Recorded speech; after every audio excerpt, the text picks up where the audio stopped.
एक कविता सुनाता हूँ आपको, प्रेम कविता जैसी कविता है। छोटी छोटी खुशियां। जरा सी प्रशंसा कपड़ों की, थोड़ी सी तारीफ स्वभाव की, जरा सा शुक्रिया, एक अदद धन्यवाद।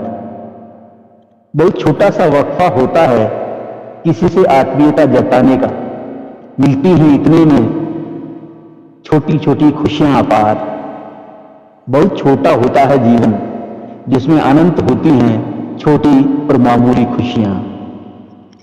बच्चों, बहुत छोटा होता है जीवन जिसमें अनंत होती हैं छोटी और मामूली खुशियां। बच्चों को चूमने से मिलती है खुशी और प्रिय को चूमने से प्यार। प्यार कह देने भर से बढ़ जाती है जीने की ललक। बहन बेटियों की तरह होती हैं खुशियां, खिलखिलाती हुई भाई पिता के लिए। छोटे छोटे फूल और नन्ही तितलियों की तरह होती हैं खुशियां जीवन उपवन में। सुनो प्रिय, इन्हें संभाल कर रखना तुम्हारे स्नेही चुंबनों की तरह। इन छोटी छोटी खुशियों से ही बनता है जीवन। इन छोटी छोटी खुशियों से ही बनता है। दोस्तों, आज हमारे स्टूडियो में बातचीत के मंच पर उपस्थित हैं हिंदी साहित्य और संस्कृति का एक जाना पहचाना नाम प्रेमचंद गांधी जी। इनके बारे में मैं थोड़ा सा परिचय दे देता हूं और फिर इनसे हम रूबरू होंगे। अभी इनका जन्म जो है वो 26 जनवरी को हुआ जयपुर में ही 1967 में। इन्होंने राजस्थान विश्वविद्यालय से बीकॉम किया और जैसा कि ये कहते हैं कि इन्होंने अधूरा एमकॉम किया और हिंदी में इन्होंने एमए किया। ये इनकी कविता की 4 किताबें आ चुकी हैं और जैसा मैंने परिचय में बताया कि ये कवि हैं, कहानीकार भी हैं और एक कल्चरल एक्टिविस्ट भी हैं। तो इनकी कविता की 4 किताबें आ चुकी हैं। इस सिम्फनी में चांद के आईने में, हे मेरी तमहारणी और उम्मीद के अश्वारोही। इनका एक निबंध संग्रह है संस्कृति और समकाल, जिस पर आज हम लोग बातचीत भी करेंगे। आज के समय में संस्कृति की क्या स्थिति है और संस्कृति कर्मियों के सामने क्या क्या चुनौतियां हैं। इनकी एक अनुवाद की किताब भी आ चुकी है, विश्व की प्रेम कहानियां, 2016 में आई है। यानी कि ये 16वीं सदी से 20वीं शताब्दी तक की चुनी हुई कहानियां जो हैं वो प्रेम कहानियों का संकलन है। इसके अलावा ये नाटक भी इन्होंने लिखे हैं और इनके नाटक काफी चर्चित रहे हैं। जैसे कि इनका एक नाटक है राम कथा के स्त्री पाठ पर आधारित संगीतमय नाटक सीता लीला, बहुमंचित एवं प्रशंसित। दूसरा नाटक इनका है गाथा बंदिनी, महिला जेल में बंद कैदी महिलाओं के माध्यम से समाज में महिलाओं के साथ होने वाले अत्याचार और प्रतिरोध को दर्शाता विचारोत्तक नाटक, वंचित और प्रशंसित। और तीसरा नाटक है इनका रोशनी की आवाज, जो कि मजलूम और मेहनतकश जनता के लिए आवाज उठाने वाले लोगों की दास्तान है। ये समसामयिक गतिविधियों और कला संस्कृति के सवालों पर निरंतर इनका लेखन चलता रहता है। राजस्थान पत्रिका, डेली न्यूज, दैनिक नवज्योति, महका भारत और उर्दू पत्रिका हम शहरी, लाहौर पाकिस्तान के लिए नियमित स्तंभ लिखे इन्होंने। सभी पत्र पत्रिकाओं में रचनाएं इनकी प्रकाशित हो चुकी हैं। पहले कविता संग्रह इस सिम्फनी में के लिए प्रतिष्ठित लक्ष्मण प्रसाद मंडलोई सम्मान और राजेंद्र बोहरा काव्य पुरस्कार इनको मिल चुका है। नाट्य लेखन के लिए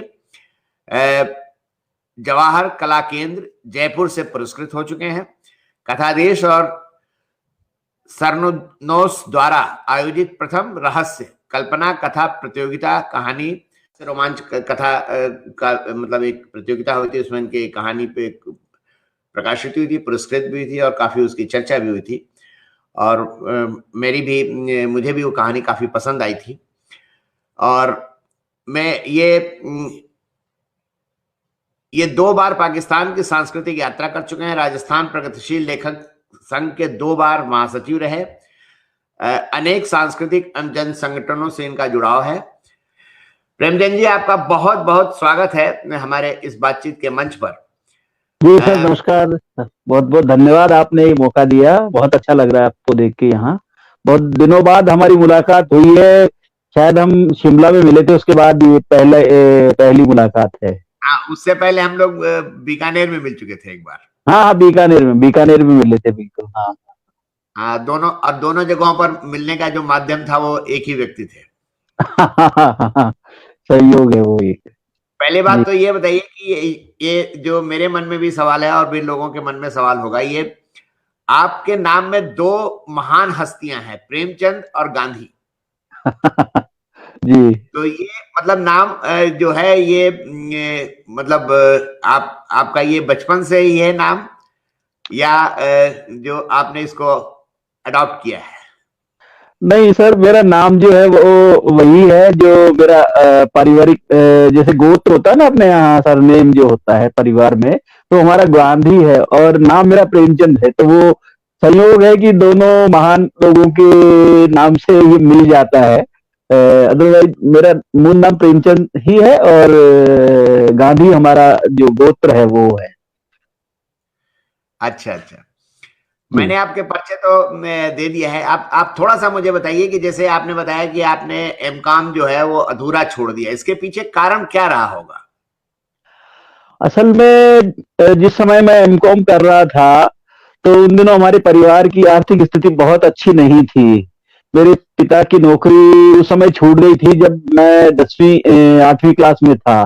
तो वो एक फैक्ट्री में थे, एक मिल में थे, मजदूर थे। तो उनकी वो फैक्ट्री में तालाबंदी हो गई। उसके बाद हम लोगों पर बहुत बड़ा संकट आ गया था, परिवार पर, क्योंकि कोई जमा पूंजी जैसी चीज नहीं थी। आप जानते हैं मजदूर वर्ग के लोगों के लिए उस तरह का जीवन यापन कितना मुश्किल होता है। तो हमारे साथ ये रहा कि परिवार में संकट आ गया और उस समय मुझे मतलब पढ़ाई के साथ काम धाम भी करना पड़ता था।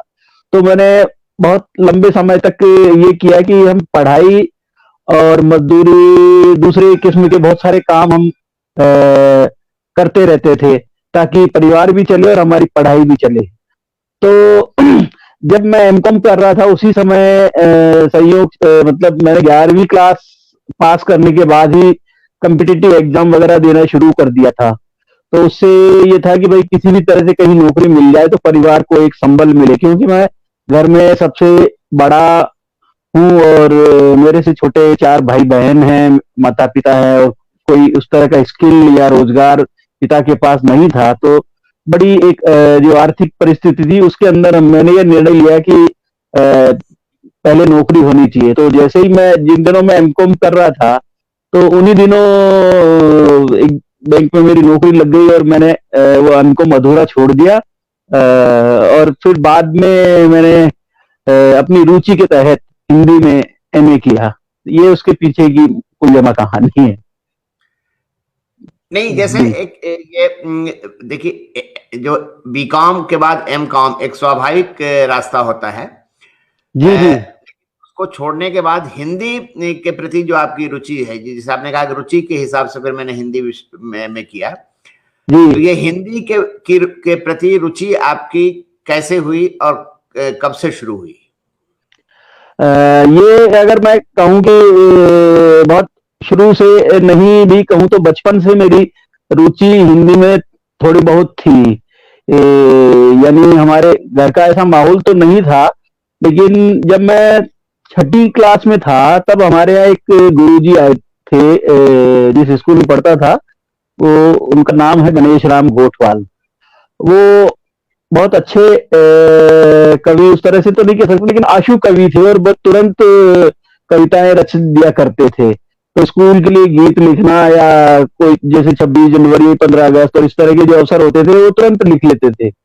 तो जब उनकी पोस्टिंग हमारे स्कूल में हुई, तो उन्होंने आते ही एक दिन सबसे पहले सभी विद्यार्थियों से कहा कि आपकी जो भी रुचि है, किसी को कविता लिखना आता है कविता लिखे, कहानी लिखना आता है कहानी लिखे, निबंध लिखे, मतलब जो 6ठी 7वीं क्लास के बच्चे होते हैं उस तरह से। तो हमने सब लोग अपना अपना लिखने लगे। तो मैंने पता नहीं कैसे किस झोंक में एक संस्मरणात्मक कहानी लिखना शुरू किया।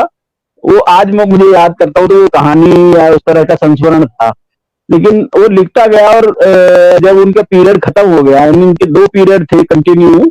उस दिन दूसरा अध्यापक जो संस्कृत के थे वो छुट्टी पे थे, तो उन्होंने कहा दोनों पीरियड मेरे हैं और तुम चाहो जो लिख सकते हो। तो मैंने लिखा और पता नहीं 5-6 पेज लिखे होंगे। तो सब फिर उन्होंने सबसे कॉपी इकट्ठी कर ली कि भाई मेरे को दे दीजिए, मैं बाद में इसको जांच करूंगा। तो मेरे से उन्होंने कहा कि तुमने क्या लिखा? मैंने कहा साहब मैंने जो लिख रहा था वो तो पूरा नहीं हुआ। तो उन्होंने कहा तुम ऐसा करो, पूरा करके दूसरे दिन ले आना।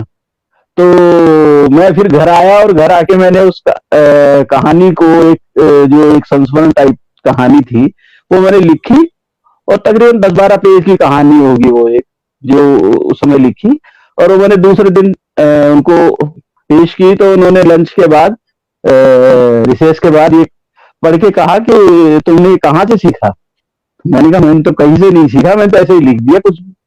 तो बोले नहीं तुम तो अच्छा लिखते हो। जबकि उस समय हम लोग, मैं मेरे जैसे विद्यार्थी को, मतलब स्कूल में जो राजस्थानी में हमारे एक शब्द होता है टोड़, मतलब जिसको मूर्ख या कुछ भी नहीं आता है ना, ऐसा जो निखट्टू किस्म का विद्यार्थी होता है जिसे कुछ नहीं आता है, तो वो माना जाता था। तो नहीं बोले तुम तो बहुत अच्छा है। तो वो हमारे घर के पास ही किराए का कमरा लेके रहते थे। तो उन्होंने मुझसे कहा कि तुम्हारा घर कहाँ है? तो मैंने बताया। तो उन्होंने कहा मैं फलाने के यहाँ रहता हूँ। तो मैंने कहा हाँ वो मैं भी जानता हूँ उनका घर। तो बोले शाम को तुम आ जाया करो। तो उसके बाद मैं उनके शाम को, मतलब ट्यूशन या कहें कि पढ़ाई में सहायता के लिए शाम के वक्त जाने लगा। तो गुरुजी वहाँ खाना बना रहे होते थे अपना, और मैं होमवर्क के साथ साथ वो जो उनकी किताबें थी वो एमए कर रहे थे, हिंदी में भी और अंग्रेजी में भी, मतलब प्राइवेट उन्होंने। तो उनकी जो किताबें थी वो मैं पढ़ता रहता था।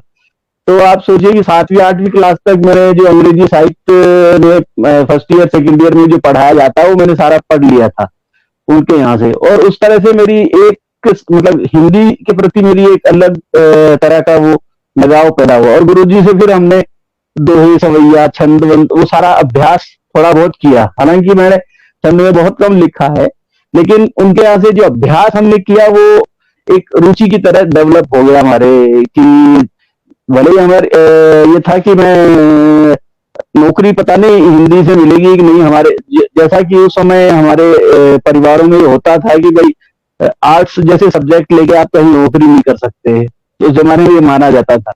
तो ये था कि या तो कॉमर्स लो या साइंस लो। साइंस में हमें ये लगता था कि मेरे जैसा परिवार जो है वो साइंस की पढ़ाई का खर्चा पता नहीं उठा पाएगा या नहीं पढ़ाए। तो पिताजी ने ये कहा कि भाई तुम तो कॉमर्स ले लो। तो फिर हमने कॉमर्स में पढ़ाई शुरू कर दी।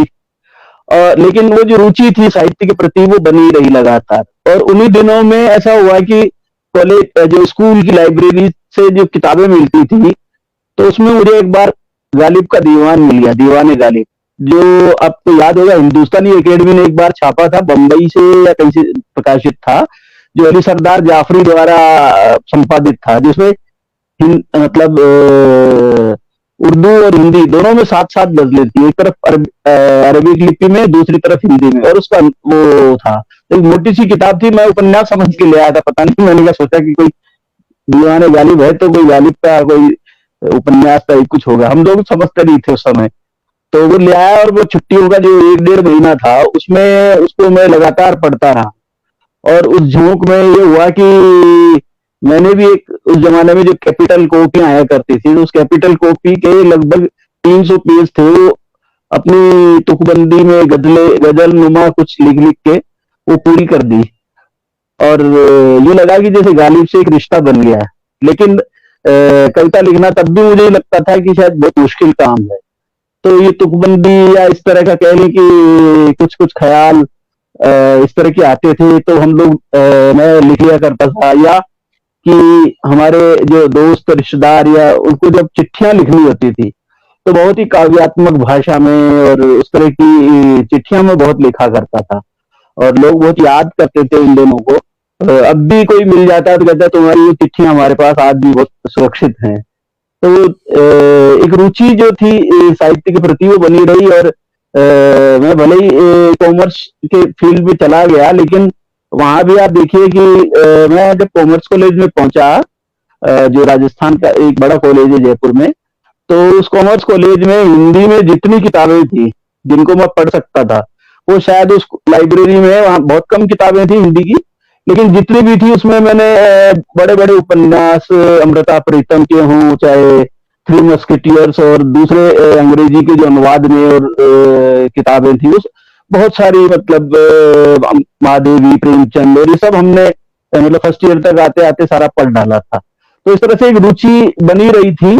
और बाद में मुझे लगा कि शायद मैं जिस तरह के जॉब में आ गया हूँ, यानी बैंक वाला, वो रोजी रोटी तक तो ठीक है, लेकिन शायद मैं अपने आप को अगर कहीं कुछ करके दिखा सकता हूँ तो वो शायद इस फील्ड में मेरे लिए संभव नहीं होगा। तो मैंने फिर जो अपनी दूसरी रुचि थी हिंदी में, मैंने सोचा कि मुझे हिंदी में एमए करना चाहिए, और हो सकता है मैं राजभाषा या अधिकारी या इस तरह का अनुवादक या दूसरा तरह का कोई हिंदी का काम मिल जाए तो उसमें चले जाऊं। तो इस तरह से फिर मैंने हिंदी में एमए किया। और हिंदी में एमए करने की भी बड़ी अजीब कहानी है कि वो प्राइवेट किया था, क्योंकि नौकरी में थे तो आप वैसे नहीं कर सकते थे। तो मैंने फॉर्म तो भर दिया, लेकिन पढ़ाई के नाम पे कुछ नहीं। जब पेपर या प्रश्न, जो पुराने प्रश्न पत्र वगैरह देखते थे, तो लगता था ये सब चीजें तो अपने पढ़ी हुई है, इसमें कोर्स की किताब क्या पढ़ना। तो मैंने वो पेपर देने चला जाता था बिना पढ़े, मतलब या आमतौर पे एक दिन पहले देख लिया थोड़ा बहुत उलट पुलट के। तो इस तरह से मैंने बिना पढ़े, मतलब हिंदी में नहीं कर लिया। नहीं, अच्छा, ये तो बढ़िया है कि मतलब पढ़ाई और नौकरी साथ साथ आपकी चली। जी।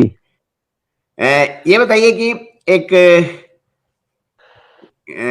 मेरे मन में एक सवाल है। जी। जैसे कि राजस्थान आपकी कर्म भूमि रही है, मतलब जी, जन्मभूमि, जन्म भी, हाँ। जी, बिल्कुल। और राजस्थानी साहित्य बहुत रिच साहित्य है, और उसमें बड़े जी। बड़े लेखक पैदा हुए हैं। हाँ, हाँ, बिल्कुल। तो ये सवाल मेरे मन में अचानक अभी ये उठा है कि राजस्थानी साहित्यकारों की, मतलब पूरी जो दुनिया है उसको छोड़ करके आपने हिंदी की दुनिया को अपनाया। तो राजस्थानी में आपने कभी ध्यान नहीं दिया कि राजस्थानी में भी हमें कुछ लिखना चाहिए, हमें पढ़ना, उनको भी पढ़ना चाहिए? जी। असल में जो राजस्थानी साहित्य का जो माहौल है वो जयपुर में उतना अधिक नहीं है जितना बीकानेर या जोधपुर और दूसरे जगहों पर है। तो और मेरी पूरी शिक्षा दीक्षा हिंदी में हुई है। हम लोग जयपुर में रहते तो जयपुर में जो भाषा बोली जाती है राजस्थानी, यानी ढूंढाड़ी। तो ढूंढाड़ी में मैंने बहुत उस तरह का कोई रिच ट्रेडिशन नहीं देखा। ये अलग बात है कि मैं खुद राजस्थानी में भी लिखता हूँ। आपकी जानकारी के लिए, शायद आपको पता नहीं, मैं राजस्थानी में एक कॉलम नववार टाइम्स के लिए लंबे समय से लिख रहा हूँ, वो 4-5 साल हो गए। तो राजस्थान मारवाड़ी पाती नाम से एक कॉलम है जो मुंबई नववार टाइम्स में छपता है। तो 4-5 साल से मैं लगातार लिख रहा हूँ। ये तो लॉकडाउन में थोड़ा उसका बंद हो गया वो बीच में। तो राजस्थानी में भी मैंने लिखा है, हालांकि कोई बहुत अधिक नहीं, लेकिन राजस्थानी में मेरी एक बहुत लंबी कविता अभी बीच में उसके कुछ अंश छपे थे। मूमल, जो एक राजस्थानी का बहुत मशहूर गीत है, अगर आप लोगों ने सुना होगा, तो मूमल पर एक बहुत एक ऐतिहासिक जो कैरेक्टर है हमारे राजस्थानी प्रेम कथा में, मूमल महेंद्र की कथा। तो मैंने उसको अपने समय के हिसाब से लिखा है, और वो उसके जो अंश छपे हैं, एक पत्रिका में छपे थे, तो वो चर्चित हुए। लेकिन वो अभी अधूरी कविता है, क्योंकि उसके इतिहास में और उसको वर्तमान में लाने में मुझे बहुत सारे रिसर्च भी करने पड़े। रिसर्च का अर्थ ये है कि आप एक कथा के कितने सूत्रों को किस तरह से तलाश कर सकते हैं।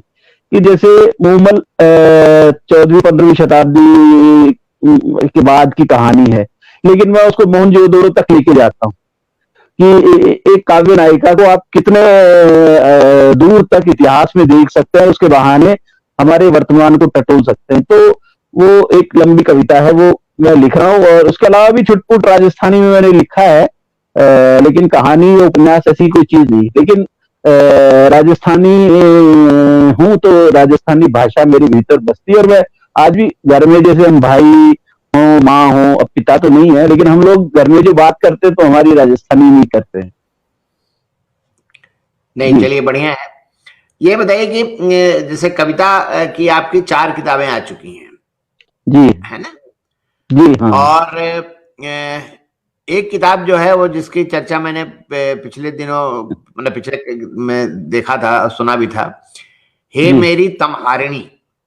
हाँ हाँ वो जी ये इस काव्य संग्रह का जो शीर्षक है, उससे थोड़ा सा मुझे ये लगता है कि हालांकि मैंने पढ़ा नहीं है, लेकिन मुझे ऐसा लगता है, इसमें थोड़ा आप बताइएगा, ये क्या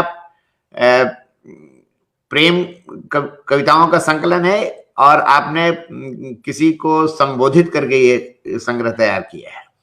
जी, असल में ये पत्नी को संबोधित कविताएं हैं, अपनी पत्नी को संबोधित करता है, देखिए, यानी मैंने जीवन। ये इसलिए पूछा कि मैंने फेसबुक पर देखा भी था कि जब शायद आपकी शादी की वर्षगांठ थी, तो उसमें आपने हाँ शायद जिक्र किया था कि ये मेरी तमहारिणी, तो तभी मैंने ये इसको लिंक किया है इसको। जी जी हाँ, तो वो पत्नी को संबोधित कविताएं हैं, जिसमें मतलब दाम्पत्य जीवन में प्रेम आमतौर पर बहुत कम कवियों के यहाँ उस तरह से देखने को मिलता है, या आता भी है तो वो अलग तरह से आता है। लेकिन शायद इसके पीछे एक बात ये रही हो कि केदारनाथ अग्रवाल, जो हिंदी के बड़े कवि रहे हमारे समय के, तो मैं केदारनाथ अग्रवाल से बहुत प्रभावित रहा हूँ, और उनका एक कविता संग्रह भी है, हे मेरी तुम। उसका शीर्षक भी हे मेरी तुम है। तो मुझे जब मैंने वो पहली बार वो संग्रह पढ़ा था, तो मुझे लगा था कि इस तरह की कविताएं लिखी जानी चाहिए।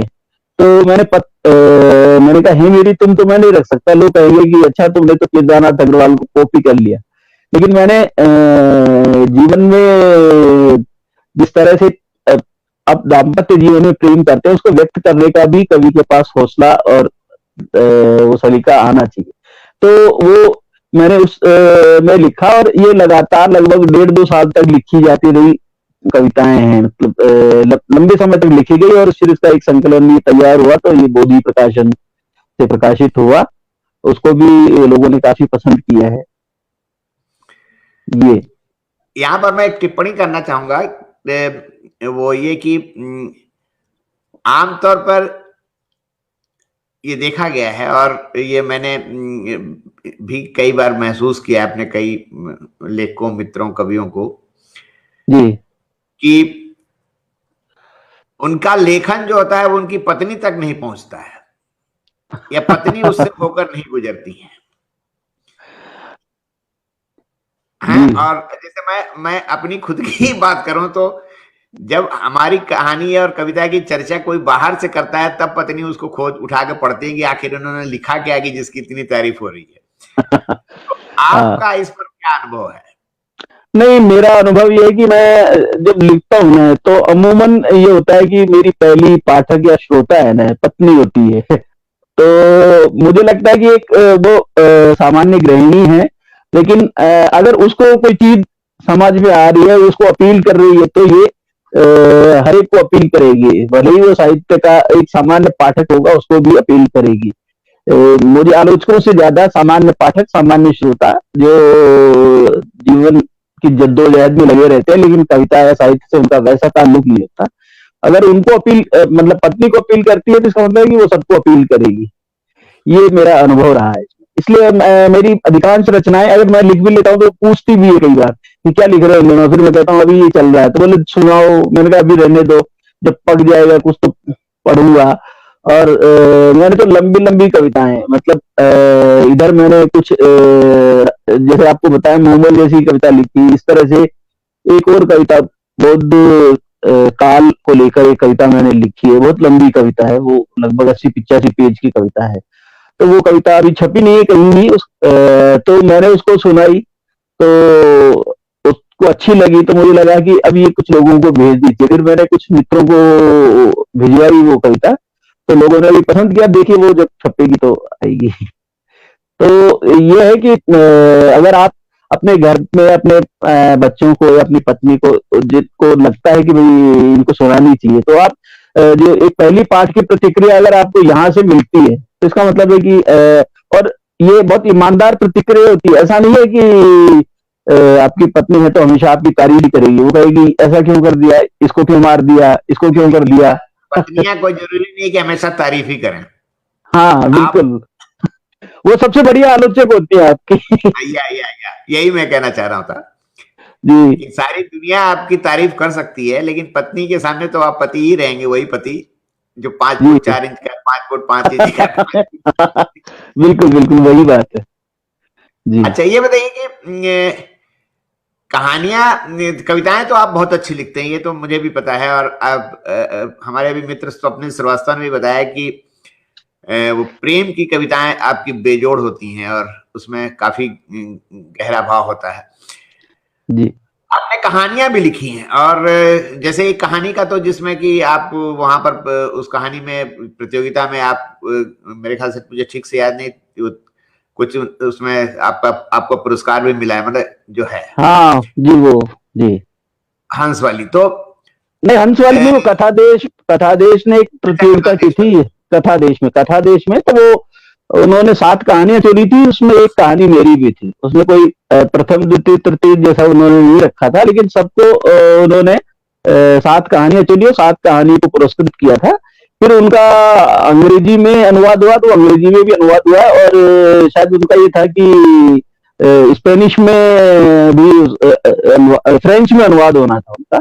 तो फ्रेंच का तो मुझे पता नहीं, लेकिन अंग्रेजी में अनुवाद हो चुका है। तो अंग्रेजी अनुवाद तो मेरे पास आ भी गया था, वो तो 3-4 साल हो गए इस बात को। नहीं, वो कहानी तो मैंने पढ़ी थी, और मैं आपसे शायद मेरी मुलाकात जब शिमला में हुई तो मैंने आपसे कहा भी था कि वो कहानी मुझे सबसे ज्यादा अपीलिंग लगी थी। हालांकि उसमें पहले नंबर पे कहानी किसी बड़े लेखक की थी, उस अब नाम तो नहीं लूंगा, लेकिन ये कहानी इतनी अच्छी नहीं थी। लेकिन ये कहानी मुझे, मतलब मुझे बहुत अच्छी लगी, और काफी दिनों तक ये मेरे दिमाग से उतरी नहीं कहानी। और मैं सोचता रहा कि इतनी बढ़िया कहानी जो है वो प्रेमचंद जी ने लिखी है, और मूलतः वो कवि है, लेकिन कहानी को पढ़ के ऐसा नहीं लगता है कि एक, मतलब जैसे आमतौर पे होता है कि कवि जब कहानियां लिखता है तो उसमें कोमल भावनाएं बहुत ज्यादा रहती हैं। जी और वो कहानी तो मतलब एक, मतलब डिफरेंट टाइप की कहानी थी, और उसको सही बात आप जो बता रहे हैं, और उसको अनुदित होकर भी उसकी चर्चा काफी होगी। अगर फ्रेंच में भी अनुदित होती है और भी कहीं अनुदित है तो उसकी चर्चा होगी, क्योंकि उसका जो उसको दायरा कहते हैं, वो दायरा जो है वो, हालांकि राजस्थान की पृष्ठभूमि पर लिखी गई है, मुझे अभी भी याद है कि वहां पर बालू के रेत और वो सब सारी चीजों का जिक्र है। हाँ जी। लेकिन वो कहानी जो है वो एक अद्भुत कहानी है, और इसके लिए मैं आपको फिर से एक बार बधाई देना चाहता हूँ जी। धन्यवाद। उसी के साथ एक सवाल ये है कि कहानियां जो है वो आप कम लिखते हैं, या कभी कभी, मतलब ऐसे ही जब कविता से मन भर जाता है, थक जाते हैं, तो लाओ कहानी भी लिख लेते हैं? असल में मैं कविता भी कम लिखता हूँ, कहानी भी कम लिखता हूँ। छपने में ये जरूर रहा है कि कविताएं की किताबें छपती है। कहानियों की मेरे साथ ये है कि कहानियां इतनी तो हो गई है कि कहानी संग्रह छप सकता है, लेकिन मैं उस तरह से अभी तक तैयार ही नहीं हुआ, या मुझे लगा नहीं कि मुझे कहानी संग्रह भी ले आना चाहिए, जबकि बहुत सारे लोग 4-5 कहानी आते कहानी संग्रह ले आते हैं। तो मैं थोड़ा सा इस मामले में आलसी भी हूँ, या कहिए कि मुझे डर लगता है कि ये किताब बाहर ले जाने में पता नहीं लोग कैसा महसूस करेंगे। तो मेरी जो 8-10-12 कहानियां छपी हैं, तो उसमें मेरा साथ ये होता है कि जो बात मुझे लगता है कि मैं ये कविता में नहीं कह सकता, तो मुझे इसको कहने का कोई दूसरा डिवाइस चाहिए। तो कई बार ऐसा होता है कि मैं कहानी को कविता में लिखने बैठ जाता हूँ, और फिर मुझे लगता है नहीं नहीं नहीं ये ठीक नहीं है इसके लिए, तो फिर मुझे उसको खारिज करना पड़ता है उस ड्राफ्ट को, और मैं फिर उसको कहानी में ले जाता हूँ। जैसे एक कहानी मैंने लिखी थी, जो हंस में छपी थी, 55वां दिन, अगर आपको याद हो तो एक कहानी थी, वो छोटी सी कहानी है, बहुत मुश्किल 2.5 पेज की कहानी थी, और वो नोटबंदी पर थी।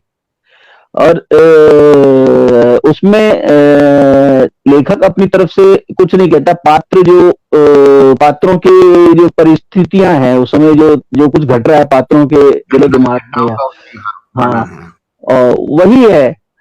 लेकिन आपको उसके आखिर में जाके ये पता चलता है कि कहानी किस चीज पर है। यानी एक रहस्यात्मकता जो है ना उसकी, वो मेरी कहानियों का एक अजीब तरह का वो कहना चाहिए गुण है या अवगुण, कि वो आखिर में जाके आपको खोलती है कि आपने अब तक जो पढ़ा वो उसके पीछे की क्या पृष्ठभूमि, क्या वो है। तो और कहानी में हमेशा होता है कि आप कविता में तो ये होता है कि कवि बहुत बोलता है, जबकि कवि को कम बोलना चाहिए और परिस्थितियों को या पात्रों को बोलना चाहिए। तो मुझे लगता है कि जहां मुझे लगता है, जब भी मुझे ये अनुभव होता है कि मैं इसमें अधिक बोलने लग गया हूं, तब मैं वहां मौन हो जाता हूं। और कई बार तो ऐसा भी होता है कि मैं महीनों तक कविता नहीं लिखता। तब मैं सिर्फ पढ़ रहा होता हूँ या कुछ नोट्स वोट्स ले लेता हूँ, या कभी कभार कोई दो पंक्तियां लिख ली। और कई बार ऐसा होता है कि आपके पास जब एक, जिसको गालिब कहते हैं ना, आते हैं गैब से मजामी ख्याल में, तो वो गैब से जब आती है तो फिर वो लगातार होता है मेरे साथ, कि वो जो एक रचनात्मक जो आवेग होता है, उस आवेग को मैं स्वयं भी नहीं रोक सकता। और मेरे साथ तो ये हुआ है कि मैं रात रात भर जाग के कि ये चीज पूरी करनी है आज, तो सब काम छोड़ के लग जाता हूँ। और सुबह 4 बजे तक लिखना, फिर शाम को नौकरी से घर आते फिर बैठ जाना, और फिर वही रूटीन। और इस तरह से मैंने कुछ कविताएं तो इतने आवेग में लिखी है कि मैं अपनी अपनी पीड़ा नहीं बता सकता, कितने दर्द से गुजर के हम लोग लिखते हैं। नहीं, एक लेखक समझ सकता है, पाठक को तो नहीं समझ में आएगा, लेकिन लेखक समझ सकता है कि कोई भी रचना कितने पेन से पैदा होती है। जी। और एक बात जो आपने कही, वो थोड़ा सा मैं उस पर मुझे मतलब आपसे थोड़ा और स्पष्टीकरण चाहिए, क्योंकि आपने कहा कि मैं कहानी संग्रह छपवाने में संकोच इसलिए करता हूं कि लोगों की इस पर क्या प्रतिक्रिया रहेगी, मतलब थोड़ा सा मैं मेरे अंदर वो रहती है। लेकिन आप बताइए, सबसे ज्यादा घबराहट तो नाटक लिखकर होना चाहिए, क्योंकि नाटक तो सीधे सीधे जनता से संवाद करता है, वहां तो टमाटर और अंडे की संभावना ज्यादा रहती है। नहीं अरविंद जी, नाटक के साथ एक बहुत अच्छी चीज है जो मैंने मतलब मेरे 3-4 नाटक लिखे, तो नाटक के साथ एक अच्छी बात होती है कि जब आप रिहर्सल कर रहे होते हैं ना, तो आपको पता चल जाता है कि ये स्टेज पर कैसे जाने वाला है। या जब आप अपने कलाकारों के साथ उसका पहला पाठ करते हैं और डायरेक्टर के साथ आपका संवाद होता है, तो लगता है कि ये अगर इस तरह से कम्युनिकेट होगा तो इसका इम्पैक्ट क्या होगा। इवन मेरे जो 3 नाटक मंचित हुए हैं, तो उसमें कलाकार मतलब मैंने स्क्रिप्ट जैसे डायरेक्टर को दी, डायरेक्टर ने पढ़ा और कहा कि सर इसको करते हैं। तो मैंने कहा ठीक है, कैसे करोगे, तो बोला उसको हम पे छोड़ दीजिए। फिर जैसे सीता लीला वाला नाटक है, ये बहुत प्रशंसित और बहुत मंचित नाटक है मेरा। तो एक कहानी जो राम कथा की, मतलब रामायण की कहानी है, उसको मैंने सीता के नजरिए से कहने की कोशिश की।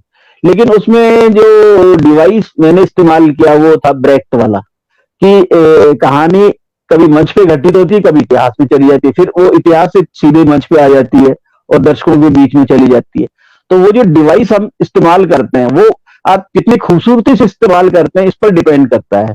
और मेरे साथ ये हुआ कि मैं जैसे पहली बैठक में आपने मान लीजिए, जब एक नाटककार के तौर पे मैं जब नाटक लिखता हूँ, तो पहला पाठक तो मैं स्वयं होता हूँ, और उसके बाद पत्नी बच्चे या जो मित्र लोग होते हैं उनके बीच में पाठ करते हैं। फिर उसका अगला पाठ तैयार होता है डायरेक्टर के पास।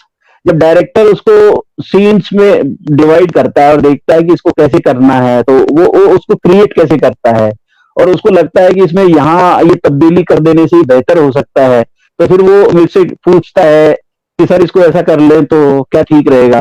तो फिर हम लोग डिस्कस करते हैं। तो नाटक में ये होता है कि पब्लिक के बीच में जाने से पहले वो इतनी बार बन चुका होता है कि आखिरी प्रस्तुति, जब वो पहली प्रस्तुति आप मंच पर देने जा रहे होते हैं, तो आपको बहुत अच्छी तरह से अंदाज हो जाता है कि इसकी प्रतिक्रिया दर्शकों पर किस तरह से होगी। इसलिए मुझे लगता है नाटक में वो खतरा कम है जो आप कविता या कहानी में अधिक होता है, कि पाठक की क्या प्रतिक्रिया होगी, क्योंकि बहुत कम लोगों ने या जिन्होंने पढ़ी है या बहुत प्रशंसित कहानियों की बात अलग है, लेकिन मेरा जैसा जो एक लेखक है जो बहुत बड़ा लेखक नहीं है, तो उसको एक स्वाभाविक किस्म का भय रहता है कि आप की कहानी को किस तरह से लिया जाएगा। अरविंद जी। मतलब कुल मिलाकर के ये बात है कि नाटक जो है वो में दो मतलब लोग सामने होते हैं। वो एक तो डायरेक्टर होता है, दूसरी संस्था होती है जो नाटक कर रही होती है।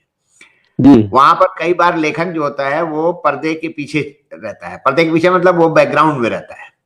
जी और इसीलिए उस पर अगर उसकी आलोचना या उस पर चोट हो रही है तो वो कम होगी। पहले तो डायरेक्टर को होगी, फिर उसके बाद से संस्था का होगा कि संस्था ने कौन सा नाटक उठा लिया, कैसे कर दिया, हाँ। इनके कलाकारों ने ठीक नहीं किया। नहीं, लेकिन मैं ये बात आपको आपने बहुत अच्छी कही कि नाटक जो जो लिखा जाता है वो कई ड्राफ्ट उसके बनते हैं। एक तो वो नाटक जो नाटककार है वो लिखता है, उसके बाद से वो अपने मित्रों के बीच में, अपने रंगकर्मियों के बीच में पढ़ता है। वो एक उसमें जो सुझाव आते हैं, जो करेक्शंस होते हैं, वो फिर जब उसका मंचीय रूपांतरण होता है तो वहां पर भी बहुत सारी चीजें जो होती हैं जिसको हम लोग संस्कृति कर्म में बोलते हैं, इम्प्रोवाइज करने की गुंजाइश रहती है वहां पर। जी जी जी बिल्कुल। अच्छा, एक तो इसी से जुड़ा हुआ सवाल है कि कविता आपने लिखी, कहानियां भी आप लिखते हैं, आप नाटक भी लिखते हैं। जी ये जो संस्कृति कर्म मतलब जिसको मैंने शुरू में कहा था कि आप एक कल्चरल एक्टिविस्ट भी हैं, जी तो जी जी ये कल्चरल एक्टिविस्ट जैसे आपने जिक्र भी किया कि एक नाटक आपका जो है वो मजदूरों के ऊपर है और शोषितों के ऊपर है, तो जी। वो है। तो ये कल्चरल एक्टिविस्ट की तरफ आपका कदम कैसे, मतलब आपने क्यों मतलब इधर कदम बढ़ाना शुरू किया? असल में मैं आपको बताऊं कि मेरा इस मामले में जो कुछ भी मेरी बनावट या मेरी मेकिंग है, तो इसमें मैं मानता हूं कि जो हमारी प्रगतिशील लेखक संघ की जो विचारधारा है उसका बड़ा हाथ है। कि मैं जब इस संगठन से जुड़ा तो मुझे बहुत सारी चीजें पता चली कि हम ये सिर्फ लेखकों का ही नहीं, बल्कि इसके साथ कलाकार और दूसरे जो सामाजिक आंदोलनों से जुड़े हुए तमाम तरह के संगठन, सहोदर संगठन है, जैसे इप्टा है। तो मैं इप्टा में भी मैंने काफी समय तक काम किया। तो इप्टा में रहने के दौरान हमें लगता था कि जैसे हम लेखक संघ में भी मैं रहा हूँ अभी भी, तो हमें लगा कि हम अगर समाज में कोई बदलाव लाना चाहते हैं तो वो हमारे पास वो कोई जरिया नहीं है। हमारे पास अपनी कला है, चाहे वो लिखने की हो चाहे नाटक की हो। तो अगर कोई विचार है हमारे पास तो वो किस तरह से लोगों में ले जाया जाए कि लोग उसकी जो सर्व स्वीकार्यता है वो अधिक हो, और शायद हमारी कला के माध्यम से विचार का जो भी एक हल्का सा भी प्रभाव होता है वो लोगों तक पहुंच जाए। मैं आपको बताऊं, इस मामले में मैं बड़ा सौभाग्यशाली रहा हूं कि जब मैंने सीता लीला का पहला शो हमने किया था, अब तो 10-12 साल हो गए इस बात को, तब उसको देखने के लिए जो गर्ल्स कॉलेज है यहाँ के, तो उनकी बहुत सारे स्टूडेंट्स आए थे और उनके माता पिता भी आए थे। तो शो खत्म होने के बाद जो माता पिता थे उनका कहना था कि सर, इस कहानी को मतलब राम कथा को आप सीता के माध्यम से आज के समय में ऐसे कह सकते हैं, इसकी कोई कल्पना भी नहीं कर सकता, क्योंकि वो हास्य, व्यंग्य, संगीत, उन सब के माध्यम से हमने आज के समय की जो स्त्री है उसका जो अंतर्द्वंद है या एक कथा को लेकर जितने प्रश्न उठते हैं, जो हमारे समय मतलब हमारे पुराने हमारी परंपरा के बड़े बड़े लेखक जो सवालों को उठाते रहे हैं, उन सवालों को हमने उठाने की कोशिश की। और उसकी प्रस्तुति इतनी संगीतमय और इतनी खूबसूरत थी कि लोगों को लगा ही नहीं कि हमने एक कथा में इतने बदलाव करके ऐसी ऐसी बातें कह दी है जो आप उस कहानी को मूल रूप में कहते हुए शायद नहीं कह सकते। तो मुझे इस बात ये सुन के बड़ा अच्छा भी लगा कि न केवल आज की लड़कियां बल्कि उनके जो मतलब मेरी पीढ़ी के या मेरे से बड़ी पीढ़ी के माँ बाप या दादा दादी, वो लोग उसको पसंद करते हैं। तो ये जो एक इम्पैक्ट होता है ना कला का जो प्रभाव है वो बहुत गहरा होता है। और आप अगर एक छोटा सा विचार भी अपने एक डायलॉग के माध्यम से, एक पात्र की स्थिति के माध्यम से लोगों तक पहुंचा देते हैं, तो वो मुझे लगता है संवेदनात्मक रूप से बहुत गहरा प्रभाव डालता है समाज पर। और अगर आपके नाटक को देखने 500 लोग आ रहे हैं, 500 में से अगर आपका विचार एक तक भी पहुंच गया तो आपकी सार्थकता है। जैसे हम साहित्य में कहते हैं ना कि एक अच्छी कविता अगर एक सच्चे पाठक तक पहुंच जाए तो उसकी वही सफलता है। तो मैं समझता हूँ कि कलाओं की सबसे बड़ी सफलता या उसका जो सबसे बड़ा उद्देश्य भी यही है कि वो अपने जो संभावित और गुणी ग्राहक या कद्रदान है उन तक पहुंचे। और ये काम हम कलाओं के माध्यम से ही कर सकते हैं। इसलिए मैंने ये कल्चरल एक्टिविस्ट तो नहीं कहना चाहिए, लेकिन हाँ जो कुछ हमारी एक्टिविटी है मतलब कल्चरल तौर पे, तो वो उस रूप में आप एक्टिविस्ट कह सकते हैं। हम उस तरह के आंदोलनकारी तो नहीं है, लेकिन वैचारिक आंदोलन या विचार के माध्यम से लोगों को आंदोलित करने का जो भी हमारा दायित्व है, या हमारी जो एक महान परंपरा है भारतेंदु से लेके प्रेमचंद और बाद के तमाम लेखकों की जो गौरवशाली परंपरा है, उससे जोड़ने का जो एक छोटा सा प्रयास हम करते हैं, तो वही हमारा मूल उद्देश्य है और वही हमारा ध्येय है, जिसको हम जैसे भी है कोशिश करते हैं कि पूरा करें और लोगों तक अपने विचारों को आगे ले जाएं। अरविंद जी, जैसे आपने बताया कि जैसे कि जो रचनाकार जो है वो अपनी रचनाओं के माध्यम से पाठकों से या जनता से संवाद करता है जी।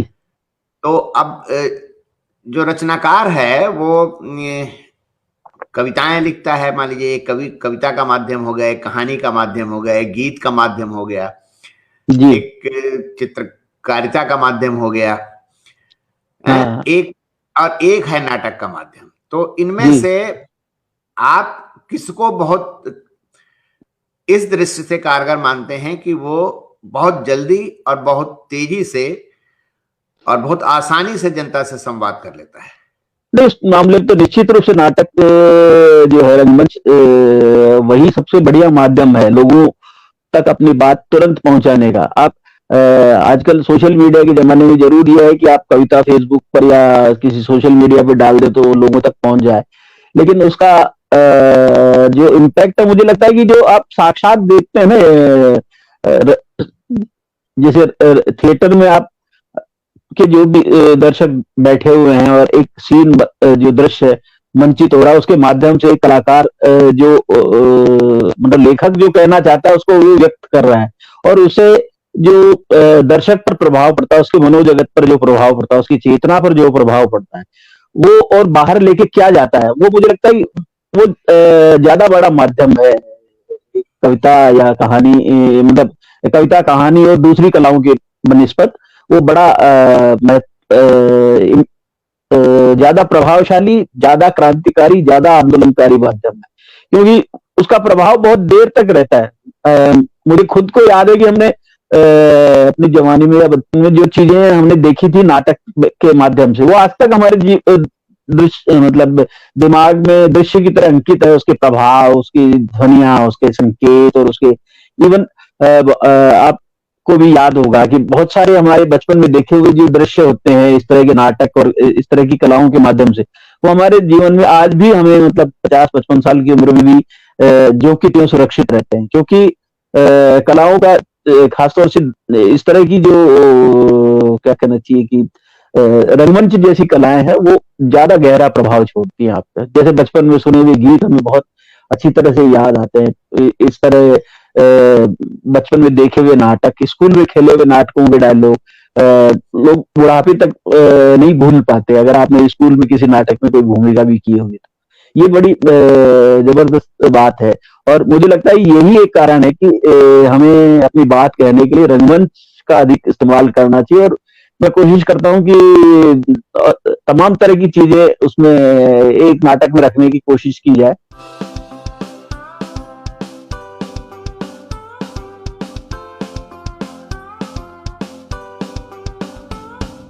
मैंने जैसे सीता लीला की तरह ये गाथा बंदिनी नाटक, अब ये नाटक जो है वो महिला जेल का दृश्य है, मतलब पूरा कि उस जेल में 4 खूंखार महिलाएं बंदी हैं और जेलर की उनसे मुलाकात होती है और वो जानना चाहती है कि इन्होंने किया क्या है।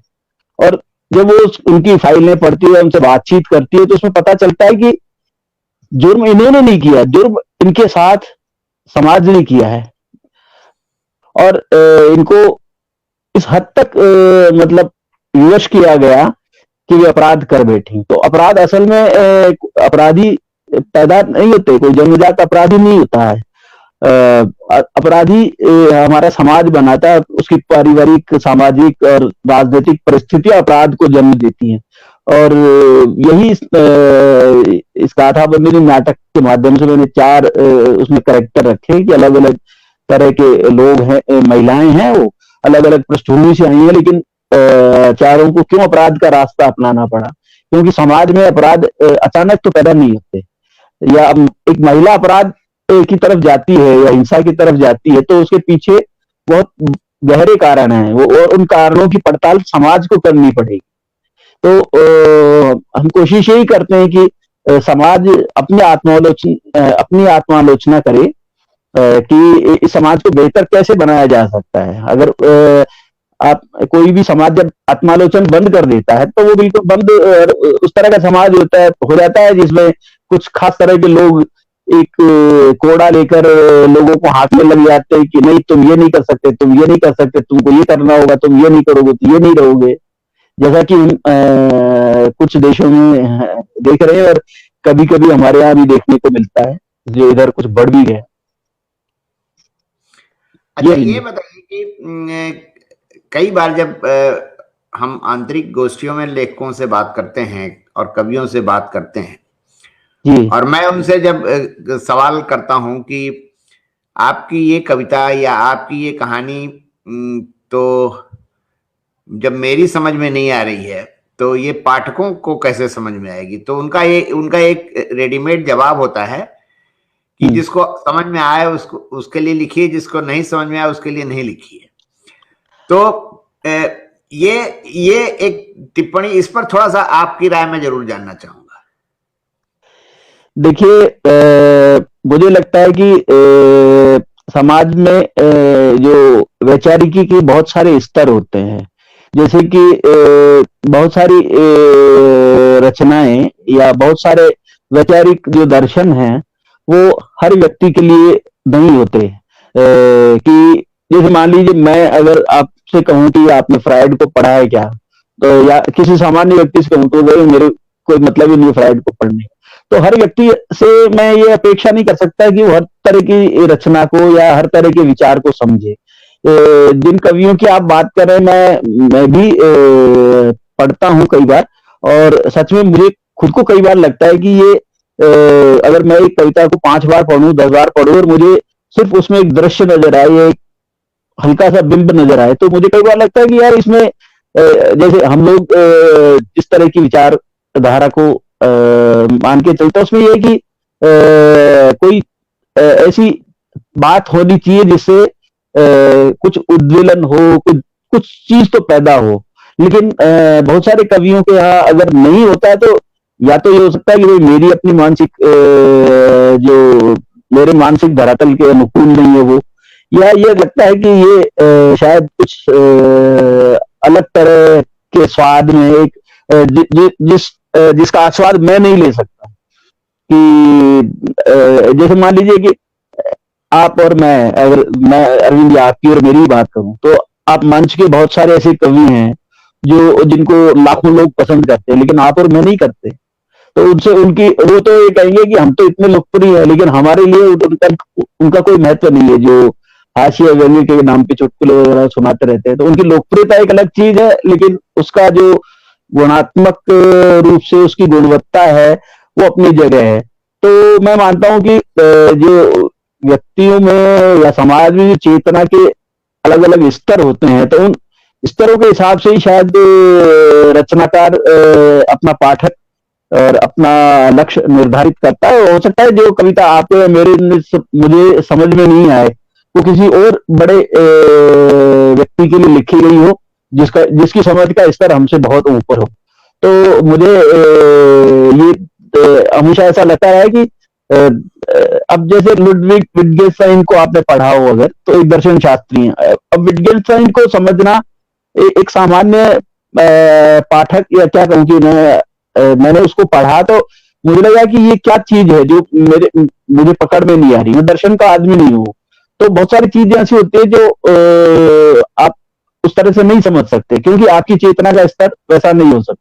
तो लेखन में भी मुझे लगता है कि हर एक व्यक्ति की चेतना का स्तर अलग अलग होता है और उसको अलग अलग तरह से समझाना पड़ता है। अब कोई हमारे समय में हर व्यक्ति महात्मा बुद्ध तो हो नहीं सकता, जिसका मतलब एक सामान्य जो कृषक है या सामान्य मजदूर है वो भी अनुयायी हो, और एक पैसे वाला भी अनुयायी हो, कोई वणिक भी हो, एक राजा भी जिसका अनुयायी हो सके।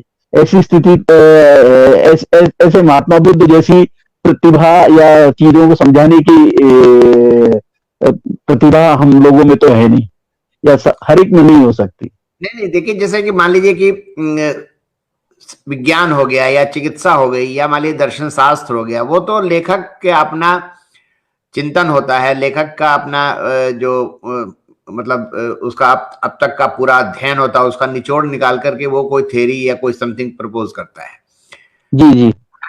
उसमें या तो थ्योरी एक्सेप्ट होगी या रिजेक्ट हो जाएगी, या उस पर आगे काम होगा। लेकिन रचनाकार तो रचना लिखने से पहले, मतलब ये एक सवाल के रूप में मैं आपसे पूछ रहा हूँ, क्या रचनाकार को रचना लिखने से पहले अपने को इसलिए के लिए तैयार नहीं करना चाहिए कि ये मैं जो लिख रहा हूं वो किसके लिए लिख रहा हूं? मैं समझता हूँ शायद हम जब लिख रहे होते हैं तब हमारे सामने कोई पाठक का लक्ष्य निर्धारित नहीं होता, क्योंकि खासतौर से कविता के बारे में मैं कह सकता हूँ, क्योंकि कविता जब आप लिखते हैं या लिख रहे होते हैं तो जैसा मैंने पहले भी कहा कि वो गालिब वाली बात मुझ पर तो आयद होती है कि आते हैं लैब से मजामी ख्याल में। तो आपकी चेतना में कहां से कौन सी चीज प्रविष्ट होती है, वो किस रूप में सामने आती है, आप नहीं जानते। लेकिन जब हम एक ड्राफ्ट हमारे पास कविता का आ जाता है, और जब हम उसका संपादन या उसका संशोधन और संपादन करने लगते हैं, तब उसमें चीज पकड़ में आती है कि यार यहाँ से ये कविता को इस तरह से अगर मोड़ दे दिया जाए या ऐसा कर दिया जाए, तो वो फिर आपकी उस कौशल पर डिपेंड करता है कि आप कैसे उसको जनता के लिए बनाते हैं, या कैसे एक जैसे बहुत सारी कविताएं होती है जिसको कहते हैं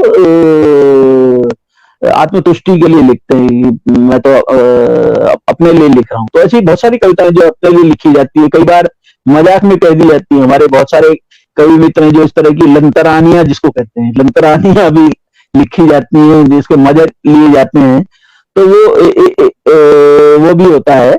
लेकिन आप ये तय करके नहीं लिख सकते कभी भी, मतलब इवन मतलब गद्य में कुछ चीजें होती है, जैसे आपको अखबार में लेख लिखना है, तो आपको पता है इसका एक पाठक वर्ग है, वो हर तरह का पाठक वर्ग होगा, तो उसको अखबार में जो उन्होंने लिखा, अखबार में बहुत सारे मैंने अखबारों में लेख लिखे, तो कौन सा पाठक वर्ग है उसमें तय नहीं है। तो आपको एक ब्रॉड लाइन बनानी पड़ती है कि इतने बड़े पाठक वर्ग के लिए लिख रहे, तो आपको कौन से शब्दों का चयन करना है, कौन सी भाषा रखनी है। आप उसमें दर्शन या उस तरह की भाषा नहीं कर सकते, तो आपको एक बड़े पाठक वर्ग से, तो उसमें पाठक वर्ग वहां निश्चित होता है। कविता में शायद उस तरह से नहीं होता, या नहीं हो सकता। कहानी में आप खेल कर सकते हैं कि इस तरह से कहानी अच्छी लगेगी, लेकिन उसमें भी अगर आप भाषा में जाएंगे, मान लीजिए कि मैं बहुत ज्यादा संस्कृत भाषा में लिख दूंगा, तो उसका एक अलग पाठक वर्ग होगा, जिसको उस तरह की हिंदी आती होगी, तो वही प्रांजल भाषा में लिखूंगा तो वो अलग तरह के लोगों को आस्वाद देगी। लेकिन एक या इसी तरह से उर्दू बहुल शब्दों का है, या आप इस्तेमाल करेंगे तो उसका एक अलग तरह का पाठक वर्ग होगा, और दोनों का मजा अलग है। जैसे मैंने तो दोनों तरह से, मतलब उर्दू मेरी पढ़ाई की हुई है, लेकिन उर्दू शब्दों का इस्तेमाल मुझे बहुत अच्छा लगता है। लेकिन जैसे मैं मेरा एक उपन्यास लिख रहा हूँ, तो वो बहुत प्राचीन काल का उपन्यास है, उसमें उर्दू या फारसी या इस तरह के जो हमारे रोजमर्रा के शब्द उनका भी इस्तेमाल उसमें नहीं कर सकते। तो मुझे बार बार उन शब्दों के बरक्स कोई दूसरा शब्द खोजना पड़ता है कई बार, या फिर एक समय तो ऐसा आता है, मैं जैसे लिख रहा हूँ कि फिर मैं आज की बोलचाल की भाषा से निकल जाता हूँ, और भाषा मतलब कहना चाहिए प्रवाह वही रहता है, लेकिन शब्दों का जो रूप है वो, या वो शब्दों का चयन बदल जाता है, और आप एक पाठक को उस काल में ले जा सकते हैं। लेकिन फिर भाई ये बताइए कि फिर सरोकार और प्रतिबद्धता भी तो कोई चीज होती है कि नहीं होती है? नहीं, वो तो हमेशा रहती है लेखक के साथ। वो अगर आप प्रतिबद्ध नहीं है, या आपकी कोई सरोकार नहीं है, तो फिर आप किसके लिए लिख रहे हैं? यही सवाल मेरा था कि अगर मान लीजिए कि कोई लेखक या कोई कवि कहता है कि मैं अपने लिए लिख रहा हूं, और जिसको पसंद आएगी वो उनको पसंद आएगी, जिनको नहीं पसंद आएगी नहीं, तो उसका मतलब उसके अंदर कहीं ना कहीं तो सरोकार और प्रतिबद्धता कहीं ना कहीं कमजोर है।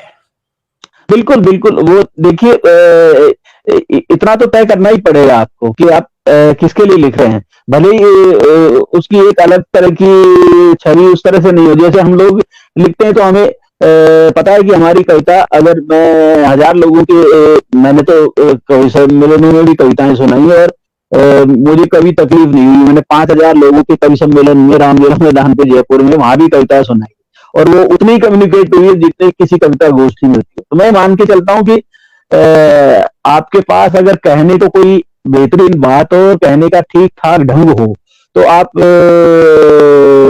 कोई कारण नहीं है कि लोगों तक कम्युनिकेट नहीं हो। हाँ, मुझे कई बार ऐसा जरूर लगता है कि जिन जिन कवियों की आप बात करें, मुझे लगता है कि वो स्वयं में अपने आप में ही शायद संशयग्रस्त रहते हों कि मुझे कहना क्या है, और मैं क्या कह गया हूँ। बहुत स्पष्ट नहीं होता ना कई बार व्यक्ति स्वयं ही। तो वो जो संशय और वो दुविधा है, वो उनकी कविता में भी होती है, इसलिए वो हम तक भी कम्युनिकेट नहीं होती है, वो खुद भी उसका कोई अर्थ नहीं समझा सकते। लेकिन लेकिन इसका अर्थ, प्रेमचंद लेकिन गांधी हाँ हैं, जैसे जी, मान लीजिए प्रेमचंद गांधी लिखते हैं, या मैं मान लीजिए अरविंद कुमार लिखते हैं, तो हो सकता है कि शुरुआती दौर में हमें पाठक उस तरह के ना मिले, और हो सकता है कि हम पाठकों का ध्यान हमारी तरफ ना जाए, लेकिन ये तो सत्य है कि धीरे धीरे करके हमारा भी एक पाठक वर्ग तैयार हो जाता है। प्रेमचंद गांधी का भी एक पाठक वर्ग तैयार होता है जो बिल्कुल प्रेमचंद बिल्कुल, गांधी के नाम पर किताबें खरीद लेता है।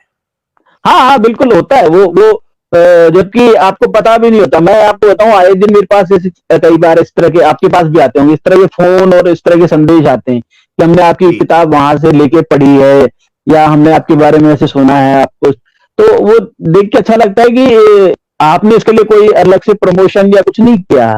तो ना ना ना। वो रचना, वो रचना की ताकत है, वो आपकी नहीं है, वो आपकी अप्रोच नहीं है, वो आपकी रचना की जो ताकत है, वो पाठक को बांध लेती है, उसको मजबूर करती है। मैं तो आपको बताऊं, आपको ध्यान होगा शुक्रवार का एक दीपावली विशेषांक आया था, विष्णु सागर जब संपादक हुआ करते थे एक बार। तो जब उन्होंने निकाला था, उसमें मैंने एक बार एक संस्मरण लिखा था पाकिस्तान यात्रा का, तो मंटो की मजार पर जाने का। तो उसको पढ़कर मेरे पास अभी तक, यानी इस लॉकडाउन पीरियड के दौरान भी उसको पढ़ के फोन आए मेरे पास, जबकि उसको छपे हुए 4-5 साल, मतलब 5-6 साल हो चुके हैं उस बात को। तो लोग कहते हैं कि नहीं, वो हमारे पास रखा था, हमने पढ़ा नहीं, वो विशेषांक खरीद लिया था, तो आज पढ़ा तो फोन नंबर देख के फोन कर लिया कि भाई ये तो बड़ी अच्छी चीज लिखी है। ऐसे मतलब दुर्लभ पाठक भी मिलते हैं जो बरसों पुराने पत्र पत्रिकाओं से, यानी किताब बिना किताब पढ़े, या मतलब रचना आपकी कहीं भी छपी हो, उसका पाठक कहीं ना कहीं होता है, और वो अगर एक पाठक को अपील करती है, तो जरूरी नहीं है सब कोई करे, लेकिन कुछ लोगों को लगता है कि हमें लेखक से बात करके उसको बधाई देनी चाहिए, उस तक अपनी बात पहुंचानी चाहिए। तो ये जान के बड़ा अच्छा लगता है कि आप ने 10 साल पहले कोई बात लिखी है और आज लोग उसको पसंद कर रहे हैं, या इंटरनेट पे खोज के पढ़ लेते हैं कई बार। जी अच्छा, एक ये आखिरी सवाल, उसके बाद से फिर हम आपकी कविताएं सुनेंगे। जी ये सवाल ये है कि आज का जो समय है, जी अब इसको तरह तरह के नाम दिए गए हैं। फ्रैक्चर्ड रियलिटी भी इसको कहा जाता है, इसको तेजी से बदलता हुआ समय भी कहते हैं। आज घटना है, कल दूसरी घटना आ जाएगी, परसों तीसरी घटना हो जाएगी। जी तो ऐसे में संस्कृति कर्मियों के सामने मुख्य रूप से क्या क्या चुनौतियां आ खड़ी हैं और उनसे कैसे उससे निपटा जा सकता है? देखिए, संस्कृति कर्मियों के सामने आज से नहीं, शुरू से ही चुनौतियां रही हैं। और पहले के हमारे जो बुजुर्ग लोग थे, उन्होंने उसका एक सामूहिकता का रास्ता उन्होंने खोज रखा था। जैसे कि आप अगर आजादी के दौर में देखें तो लोग नाटक के लिए पैदल, नाटक की मंडलियां घूमने मतलब पैदल या बैलगाड़ी में या बस में घूम घूम कर नाटक करते थे, और नाटक के बाद लोगों के सामने झोला करके या आंचल फैला के अपना, और वो जनता के सहयोग से चलते थे। लेकिन अब वैसी परिस्थितियां नहीं है, और आज के समय में किसी के पास भी इतना समय नहीं है कि इस तरह से रंगकर्म कर सके। हालांकि बहुत सारे लोग अभी भी करते हैं, लेकिन मुझे लगता है कि संस्कृति कर्मियों के सामने जो सबसे बड़ा संकट है वो ये है कि अपने आप को जनता के बीच वास्तविक मुद्दों के साथ, वास्तविक विषयों के साथ कैसे जाएं। क्योंकि मैं जब देखता हूं तो रंगकर्म के नाम पे या कला के नाम पे बहुत सारे लोग बहुत सारी तरह से काम कर रहे हैं, लेकिन जब तक लेखक इनकी कलाकारों की अप्रोच जनता के प्रति जवाबदेह नहीं होगी, यानी आप लोगों के बीच में क्या कहना चाहते हैं उसका उद्देश्य स्पष्ट नहीं होगा, तब तक आप उस तरह से नहीं जुड़ सकते। और अधिकांश ये हो गया है कि जैसे अधिकांश कलाएं जो दीर्घाओं में और दीवारों में कैद हो गई, दीर्घाएं भी नहीं कहना चाहिए, दीवारों में। जैसे कि चित्रकला है तो वो आर्ट गैलरीज में बंद हो गई है, तो वो आर्ट गैलरी में कौन जाता है, या तो बाहर जाएगा या एक सोशलाइट किस्म का जो बुद्धिजीवी या थोड़ा सा हाई प्रोफाइल आदमी है, वो आर्ट पेज पर आने वाला व्यक्ति। हाँ हाँ हाँ हाँ हाँ, वही आएगा। और नाटक देखने कौन जाता है कि जो 250 500 रुपए का टिकट खरीद सके, और सिनेमा देखने भी आजकल वही हो गया कि 200 रुपए से कम में वो नहीं है। तो उसके जो रास्ते ही बदल गए हैं। मतलब सबसे बड़ी चुनौती हो गई कि आपके पास स्पेस कहाँ है। जो स्पेस लोकतंत्र में बनना चाहिए था, मतलब एक लोकतांत्रिक समाज में कलाओं के लिए जो स्पेस राज्य की तरफ से प्रोवाइड किया जाना चाहिए था, वही नहीं है। कि आज मान लीजिए, मैं तो मान के चलता हूं कि अगर कलाकार कोई काम कर रहे हैं तो वो समाज का काम कर रहे हैं, तो ये समाज की भी जिम्मेदारी है और लोकतांत्रिक व्यवस्थाओं की भी जिम्मेदारी है कि उनको वो स्पेस उपलब्ध कराया जाए। और उसके साथ न केवल स्पेस बल्कि उन्हें तमाम तरह की सुख सुविधाएं मतलब सुविधाएं दी जानी चाहिए, जिससे वो अपने आप को व्यक्त कर सके। अगर हम कई बार देखते हैं कि जयपुर में या कहीं भी नाटक मंचित होना हो, तो आप एक थिएटर अगर हॉल किराए पे लेना चाहते हैं तो आपको 10 तरह की बंदिशें, आप ये नहीं कर सकते, वो नहीं कर सकते। मैं देखता हूँ जयपुर शहर में आपको अगर रिहर्सल करनी है तो रिहर्सल करने के लिए पर्याप्त जगह उपलब्ध नहीं है, और अगर मान लीजिए जगह उपलब्ध है तो जो प्रेक्षागृह हैं उनके पास वो सब उपकरण और वो सब चीजें नहीं है जो आप रिहर्सल के दौरान इस्तेमाल कर सके। आपको अगर फ्लैट या स्टेज लगा के आपको रिहर्सल करनी है तो वो आपको बाहर से अलग से लाना पड़ेगा। जबकि ये काम मुझे लगता है कि इस तरह की तमाम सुविधाएं उन जगहों पर उपलब्ध होनी चाहिए, और एक शहर में एक या दो ही क्यों, वो अगर जैसे मैं जयपुर की बात करूं, जयपुर इतना बड़ा शहर, तो इसमें कम से कम भी नहीं तो 15-20 थिएटर या मतलब रंगमंच होने चाहिए, जहां अगर मैं जहां रहता हूँ वहां से 50-20 किलोमीटर दूर जाके क्यों मंचन करूं। मेरे मतलब नाटक देखना तो मैं वहां क्यों जाऊंगे। एक नाटक अगर मान लीजिए एक शहर के अंदर 20 प्रेक्षागृह हैं, तो 20 प्रेक्षागृहों में मंचित होगा तो हर मोहल्ले का आदमी या हर इलाके का आदमी उसको देख सकता है। लेकिन हमारी लोकतांत्रिक व्यवस्था में ऐसा नहीं हुआ, और उन्होंने एक या दो या कुछ एक जगह बना के छोड़ दी, और अब उनका भी हालत ये है कि उनका किराया इतना ज्यादा है कि जो कलाकार है वो उसको नहीं कर पा रहा, अफोर्ड नहीं कर पाता, और कैसे करेगा। मतलब आपने तमाम तरह की चीजों के दाम बढ़ गए हैं, और कलाकारों के पास आजीविका का और कोई साधन नहीं है। इसलिए मुझे लगता है कि ये राज्य की जिम्मेदारी होनी चाहिए कि कलाओं के विकास को वो कैसे प्रोत्साहित करे, ताकि न केवल कलाकार बल्कि समाज, आप ऐसा करके, यानी और कलाकारों की नहीं मदद कर रहे हैं आप, असल में समाज की मदद कर रहे हैं। समाज को एक संस्कारवान बेहतरीन समाज बनाने के लिए ही तो ये कलाओं का जन्म होता है। कलाएं होती हैं तभी एक बेहतर मनुष्य बनता है। तो वो इस समाज को बेहतर बनाने के इन संस्थाओं की मदद की जानी चाहिए, और सरकार को या राज्य सरकारों को, तो तमाम तरह की सरकारों को इस तरह की सुविधाएं देनी चाहिए ताकि कलाएं लेकिन फल एक फूल बात सके। बताइए, सरकार क्यों मदद करेगी जब सरकार को पता है कि प्रेमचंद गांधी का जो नाटक है वो सरकार की नीतियों पर, सरकार के विचारों पर प्रहार करती है, तो वो क्यों मदद करेगी? देखिए, यही यही बड़ी दिक्कत है कि आपको जो हमारे भारतीय लोकतंत्र का जो स्वरूप बना है, वो ये इसलिए मजबूत हुआ था शुरू के सालों में, वो कि आपको सरकार की आलोचना करने का अधिकार हर व्यक्ति को है। आप नेहरू के समय को देखें या बाद के समय को देखें, तो आलोचना से ही लोकतंत्र मजबूत होता है। लोकतंत्र तानाशाही प्रवृत्ति से मजबूत नहीं होता। लोकतंत्र की बुनियाद इसी में है कि उसमें तमाम लोग अपने न केवल आपकी प्रशंसा कर सके, अच्छे कार्यों की प्रशंसा होगी, जो गलत होगा तो उसकी आलोचना भी होगी।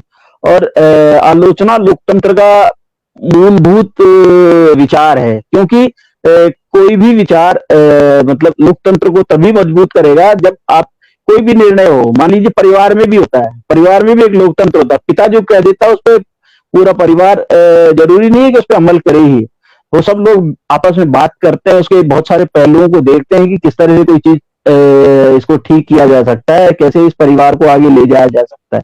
हमने तो देखा है, हमारे जो पुराने जो परिवार थे जिसमें सब लोग एक घर में रहते हैं, जो संयुक्त परिवार था या कुटुंब जिसमें रहते थे, तो उसमें वो कैसे समृद्ध हुए थे? वो इसीलिए समृद्ध हुए थे कि वो जो दादा या पिता जो है, उनकी तानाशाही की वजह से नहीं, वो सब लोग मिलके काम करते थे।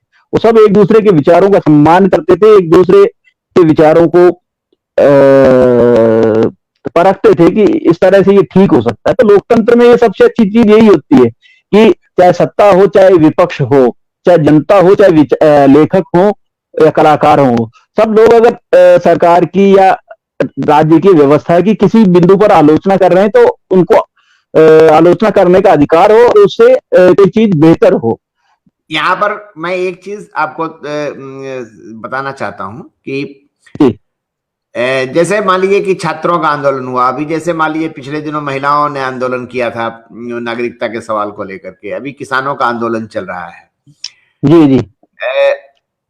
और आपको ये भी याद होगा कि एक समय ऐसा था जिसका जिक्र आपने किया भी कि संस्कृति कर्मी जो है वो अपनी टीम लेकर के गांव में, शहरों में, गलियों में, स्कूलों के कैंपस में जाकर करते थे नाटक, और वो अपना बाद में वो झोला फैला करके या गमछा फैलाकर या चद्दर फैला कर उसमें से चंदा इकट्ठा करते थे।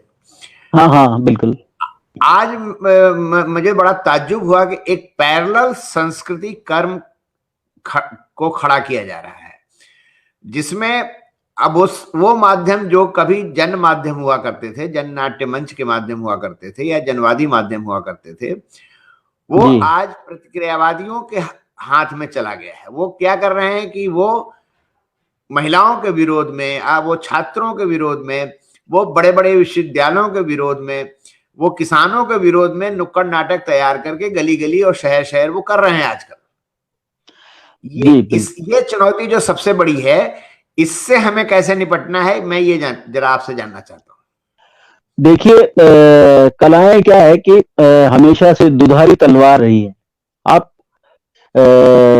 इससे समाज को एक अच्छा विचार भी दे सकते हैं, और कहीं कि एक अच्छे विचार के बरक्स एक खराब विचार का पोषण भी आप कर सकते हैं।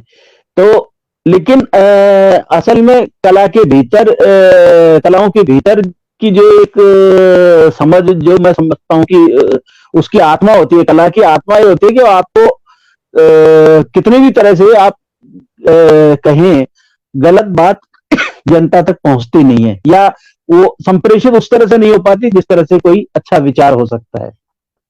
जैसे आपने कहा, क्षमा करें मैं थोड़ा सा गला गड़बड़ है, तो अब जिस तरह से आप कह रहे हैं कि नाटक हो रहे हैं या गीत लिखे जा रहे हैं या सिनेमा बनाया जा रहा है, तो वो लोग कर नहीं, रहे हैं वो अपनी। बीच में नेट टूट गया था, जरा फिर से थोड़ा सा इसको बोलिए जरा धीरे हाँ, धीरे। मैं ये कह रहा था कि कलाएं दुधारी तलवार की तरह से होती है कि आप मतलब अरविंद कुमार या प्रेमचंद गांधी चाहेगा तो वो अपने तरह से इस्तेमाल करेगा, लेकिन अगर एक कोई जन विरोधी ताकत है तो वो उसको जन विरोधी तरीके से भी इस्तेमाल कर सकता है। हिटलर ने भी तो ये किया था। मतलब आप एक कला का इस्तेमाल जनता के विरुद्ध भी कर सकते हैं, जनता की बेहतरी के लिए भी कर सकते हैं। लेकिन कला की जो आत्मा होती है, जिसको मतलब आत्मा उस तरह से नहीं कह रहा हूं मैं कोई आध्यात्मिक अर्थ में, मतलब उसके भीतर का जो एक कोर होता है, जो उसका हृदय है कविता कला का, वो कभी भी जन विरोधी कार्य को बर्दाश्त नहीं करता। इसलिए आप अगर कला के माध्यम से जन विरोधी बात कहना चाहेंगे तो वो उतनी अपील नहीं करती। और ये हमने देखा है, मतलब आप आज से थोड़ी, मतलब आजादी के आंदोलन से लेके या आजादी से पहले भी मतलब आप समझिए कि लगभग 1920-25 से अगर शुरू करें, 8,95,100 साल हो गए एक खास तरह की विचारधारा को, कलाओं को पनाह देते हुए। लेकिन कोई भी कलाकार उनके पास क्यों नहीं है, कोई बड़ा कलाकार उनके पास नहीं है, या वो कहता है तो उसका वो असर क्यों नहीं होता, उसकी वो चाहे जितना बड़ा कलाकार।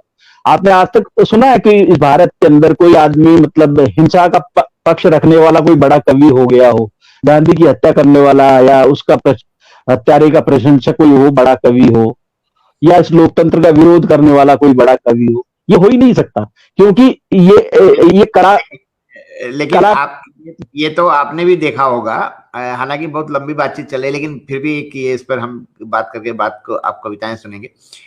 लेकिन ये तो आपने देखा ही होगा कि जब पुरस्कार वापसी चल रही थी, पुरस्कार वापसी का दौर चल रहा था, तो बड़े बड़े लोगों ने, बड़े नामी गिरामी लोगों ने उन लोगों की किताबें चौराहे पर जलाई, जुलूस निकाल करके दिल्ली में, जिन्होंने पुरस्कार वापस किए थे। जी, उसमें नामी गिरामी नाम तो यहाँ लेना ठीक हाँ नहीं हाँ है। हाँ, नहीं नहीं, नाम देने की कोई जरूरत भी नहीं है। लेकिन उससे क्या हुआ? नहीं, मैं कह रहा हूँ आपने लेखक की किताब जला दी, उसे कोई लेखक पे क्या असर पड़ा? उसकी किताब कोई खराब थोड़ी सिद्ध हुई, बल्कि मुझे तो लगता है कि आप इस तरह की जो प्रतिक्रियावादी ताकतें इस तरह का काम करती हैं, तो लेखकों के प्रति या ऐसे कलाकारों के प्रति जनता का अलग तरह का मोह बढ़ जाता है। आप देखिए कि उसके बाद उन्हीं लेखकों की किताबों की बिक्री में या उनकी लेखकों की किताबों की लोकप्रियता में, लेखकों की लोकप्रियता में खासी वृद्धि हुई, क्योंकि जनता ये जानना चाहती है कि जिस चीज का विरोध किया जा रहा है वो निश्चित रूप से कुछ तो बात होगी उसमें, उसका विरोध क्यों किया जा रहा है। किसी भी अच्छे विचार का जब विरोध किया जाता है तो लोग उसको जानने के लिए भी उत्सुक होते हैं। आप देखिए पिछले 20-25 सालों में हम देख रहे हैं कि बहुत सारे खासतौर से जैसे वामपंथी विचारों का बहुत सारा विरोध किया जाता है, लेकिन लोगों की रुचि भी बढ़ी है कि जाने ये क्या है भाई, ये आखिर कहते क्या है। और लोग आप अगर उनको उस तरह की शब्दावली में नहीं, आप सामान्य भाषा में बताएं तो वो आपकी बात समझेंगे। जैसे मैं अभी कुछ दिनों पहले टैक्सी से आ रहा था, तो एक वो टैक्सी वाला किसानों के आंदोलन पे बात करने लगा, तो उसको कुछ समझ में नहीं था ये क्यों कर रहे हैं। तो मैंने उसको 15-20 मिनट का हमारा सफर था, तो मैंने उसको कुछ बातें मूल रूप मोटी मोटी समझाई। बोल साहब हमको तो पता ही नहीं था, अखबार में इतनी छपता ही नहीं। तो मैंने कहा तुम जब आप जानोगे किसी चीज की गहराई में जाओगे तभी समझ में आएगा। तो ये लोग जिस तरह की प्रतिक्रियावादी ताकतें शक्तियां जो काम करती हैं, तो लोग उसके बरक्स भी सच्चाई जानने के लिए उत्सुक रहते हैं, और वही मुझे लगता है कि इस लोकतंत्र की ये खूबसूरती। बात आपने बिल्कुल सही कही। एक्चुअली यही मैं मतलब मेरी भी सोच है, मैं भी ये जानना चाहता हूँ। और एक्चुअली चुनौतियां यही हैं, क्योंकि सारे जो अभिव्यक्ति के माध्यम हैं वो तो मतलब वो बिक गए हैं या वो चरणों में गिर गए हैं। तो लोग बाग जो है वो अल्टरनेट मीडिया भी तलाश कर रहे हैं, और अल्टरनेट मीडिया डेवलप होके आ रहा है। कल ही मैंने एक OTT पे एक पिक्चर देखी, और हालांकि वो पिक्चर ही मतलब सीरीज था, लेकिन वो अगर वो फिल्म के रूप में रिलीज होती तो उस पर सेंसर बोर्ड शायद मेरे ख्याल से बहुत सालों तक बैठा रहता, उसे पास नहीं करता। तो बिल्कुल। अल्टरनेट मीडिया, जैसे आपने देखा मीडिया जो है, न्यूज चैनल्स हैं, न्यूज चैनल्स के बरक्स जो है वो अल्टरनेट चैनल्स बहुत आ गए हैं, जो रोज पब्लिक को और लोगों के सामने पॉजिटिव खबरें लेके आ रहे हैं। जी। तो मेरा कहने का मतलब यह है कि आज की जो चुनौतियां हैं वो मतलब वो उसके लिए हम सारे संस्कृति कर्मियों को एक बार सोचना चाहिए जरूर कि हम इन चुनौतियों से निपटने के लिए अपना दायरा कैसे बढ़ा सकते हैं। देखिए बिल्कुल, उसमें जो सबसे बढ़िया तरीका है ना, जो हम लोगों ने थोड़ा बहुत अपनाने की कोशिश की है कि आप सिर्फ लेखक लेखक इकट्ठे होकर कुछ नहीं कर सकते, उसके साथ कलाकार, बुद्धिजीवी, तमाम तरह के जो इदारे हैं, तमाम तरह के संगठन हैं, उन सबका एक बड़ा समूह बने और सब मिलकर सामूहिक रूप से कुछ करेंगे और कोई विचार लेके जनता के बीच जाएंगे तो वो ज्यादा अपील करता है। और हम लोग लगातार ये कोशिश करते रहे पिछले 20-25 सालों से। जयपुर में हमने इसको अलग तरह से भी करने की कोशिश की, चाहे वो आज जैसे आप देखते हैं हमारा पीपुल्स लिटरेचर फेस्टिवल, तो उसमें हम तमाम तरह के लोगों को बुलाते हैं कि सिर्फ हम लेखक हैं तो कविता कहानी पर ही क्यों बात करें, हम पर्यावरण पर भी बात करेंगे, हम समाज आर्थिक मुद्दों पर भी बात करेंगे, समाज में जो हिंसा है उस पर भी बात करेंगे, जाति के सवाल पर भी बात करेंगे। तो तमाम तरह के सवालों को जब जोड़ के देखेंगे या तमाम तरह के जन संगठनों को हम साथ लेके चलेंगे तब एक बड़ा दायरा बनेगा। और वही शायद ये जो डिस्ट्रक्शन वाला हाँ, इन चुनौतियां का मुकाबला, उनका विकल्प इसी तरह से तैयार हो सकता है। अकेले में कोई विकल्प नहीं बन सकता, कोई अकेला व्यक्ति विकल्प कभी होता भी नहीं है। बातचीत तो बहुत अच्छी रही। अब आप अपनी आपने तो डरा दिया मुझे कि बड़ी लंबी लंबी 85-85 पेज की कविताएं आपने लिखी है। तो आप नहीं, अपनी मैं वैसे 2-3 प्रेम कहानी कविताएं सुना दीजिए ताकि प्रेम कविताएं तो क्या, मैं आपको छोटी छोटी कुछ कविताएं वैसे सुनाता हूँ। प्रेम कविता असल में मेरा ये अभी एक नया कविता संग्रह है, उम्मीद की अश्वारोही। उम्मीद का शरोही। तो मैं इसी से कुछ कविताएं सुनाता हूँ। प्रेम कविताएं तो इसमें शायद नहीं है, क्योंकि इसमें अधिकांश कविताएं उस तरह की है जो हमारे समय को व्यक्त करती हैं। मैं जैसे एक कविता है, अंतिम कुछ भी नहीं होता। जी। कोई दिन नहीं अंतिम, न कोई पल अंतिम, झूठी और भ्रामक हैं अंतिम की सारी अवधारणाएं, जैसे दुनिया के अंत की घोषणाएं। किसी के अंत या अंतिम होने की बात लोभ और लालच की संस्कृति में व्यापार की नई कला है।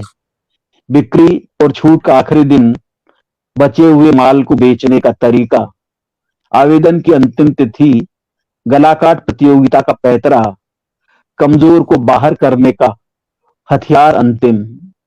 अंतिम आदमी तमाम सूचियों से बाहर, अन्न के आखिरी दाने गोदामों में सड़ते, अंतिम पायदान पर दाने दाने को लोग तरसते, पानी की आखिरी बूंद पर कंपनियां काबिज, हर अंतिम सत्य को झुटलाती हुई संसदें। कौन देता है रूप, कौन देता है अंतिम रूप उन नीतियों को जो पहले से त्रस्त लोगों को धकेलती हैं अंत की ओर।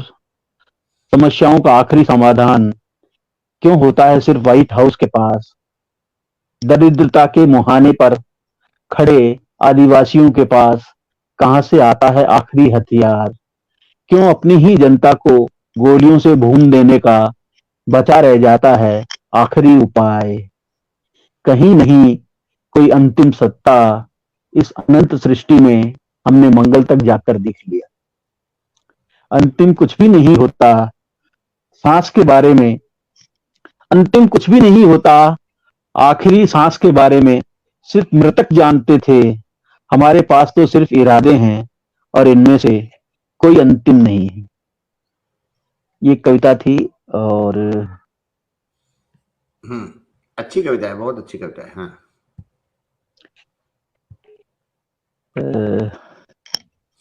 एक छोटी सी कविता है, बेबस पंख की कविता।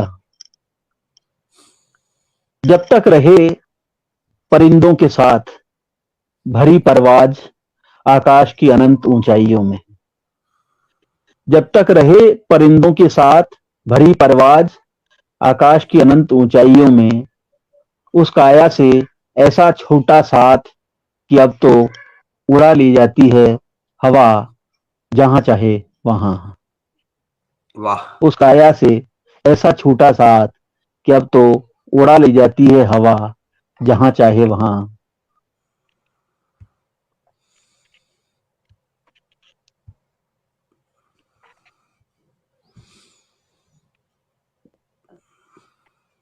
असल में जो प्रेम कविता के नाम पर है तो वो थोड़ी लंबी और समय काफी हो गया है, तो मैं उस तरह की कविता एक कविता सुनाता हूँ आपको, प्रेम कविता जैसी कविता है। छोटी छोटी खुशियां। हम्म। जरा सी प्रशंसा कपड़ों की, थोड़ी सी तारीफ स्वभाव की, जरा सा शुक्रिया एक अदद धन्यवाद। बहुत छोटा सा वक्फा होता है किसी से आत्मीयता जताने का, मिलती हैं इतने में छोटी छोटी खुशियां अपार। बहुत छोटा होता है जीवन जिसमें अनंत होती हैं छोटी और मामूली खुशियां। वाह। बच्चों, बहुत छोटा होता है जीवन जिसमें अनंत होती हैं छोटी और मामूली खुशियां। बच्चों को चूमने से मिलती है खुशी और प्रिय को चूमने से प्यार। प्यार कह देने भर से बढ़ जाती है जीने की ललक। बहन बेटियों की तरह होती हैं खुशियां, खिलखिलाती हुई भाई पिता के लिए। छोटे छोटे फूल और नन्ही तितलियों की तरह होती हैं खुशियां जीवन उपवन में। सुनो प्रिय, इन्हें संभाल कर रखना तुम्हारे स्नेहिल चुंबनों की तरह। इन छोटी छोटी खुशियों से ही बनता है जीवन। इन क्या छोटी बात। छोटी खुशियों से ही बनता है जीवन। वाह, क्या बात है। और एक आध कविता मैं और देखता हूँ। हाँ, एक कविता और सुना दीजिए तो। हाँ बस, हाँ फिर समाप्त तो करते हैं अपन। बहुत, हाँ, एक अलग तरह की कविता है। टूटने पर एक चश्मा कहता है, अक्सर हमारे चश्मे टूट जाते हैं, हम्म। तो टूटने पर एक चश्मा कहता है, तुमसे ज्यादा दुख है मुझे कि इतना लंबा साथ आज खत्म हुआ। कितना वाह। इतराए थे तुम, तुमसे ज्यादा दुख है मुझे कि इतना लंबा साथ आज खत्म हुआ। कितना इतराए थे तुम मुझे पहनकर पहली बार। उन दिनों की कितनी तस्वीरों में दर्द है मेरी मौजूदगी। कितनी लंबी यात्राएं की हैं हमने साथ साथ। वो खूबसूरत नजारे जो देखे, वो अनगिनत किताबें जो हमने पढ़ी, तुम्हारी डबडबाई आंखों में तैरते वो अश्कों के बादल बेहिसाब याद हैं। मैंने ही पढ़ी पहले पहल तुम्हारी आंखों की भाषा उसकी आंखों में उतरने से पहले। वाह। चुंबन आलिंगन में तो मैं कभी आड़े नहीं आया। हुलस हुलस जाता था मैं तुम्हारे आवेग को देख देख कर। तुम्हारी प्रिया के हाथ चुपचाप उतार कर मुझे रख देते थे एक कोने में, तुम्हारे प्रेम का मूक साक्षी बनने के लिए।